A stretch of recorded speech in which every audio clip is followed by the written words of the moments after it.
İvan Krılov, ağac təmsili. Baltası çiynində bir kəndli yol ilə gedirdi. Pöhrəcə bir ağac kəndliyə dedi ki, əzizim, dövrəmdə nə qədər ağac varsa, çox yaxşı olar ki, onları bir-bir kəsəsən.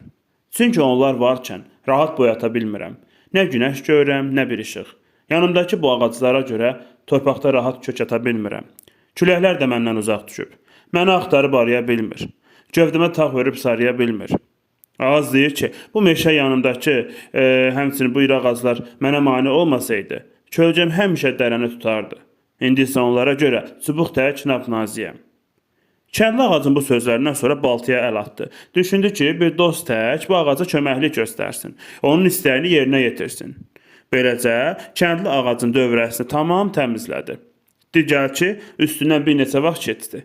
Amma ağacın şan şöhrət səsi çıxmadı.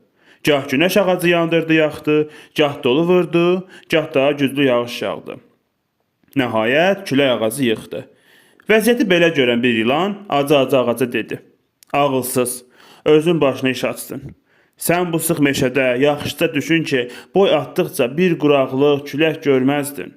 Bu qoca ağaclar səni öz balaları tək qoruyardılar. Onlar da bir gün meşədən gedəndən sonra, dünyanı tərk edəndən sonra sən böyüyüb onların yerini tutardın.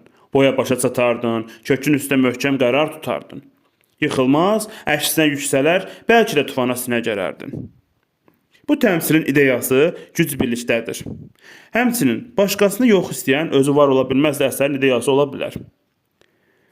Müəllif əsərdə öz mənafeyi üçün başqalarını əzən, tapdalayan insanların xüsusiyyətlərini ağacın simasında ümumiləşdirmişdir. Əsərdə egoizm, xudbinlik tənqid olunur. Əksinə, düşünüb qərar vermək təbliğ olunur. Təmsildə ilan müdrik insanları təmsil edən obrazdır.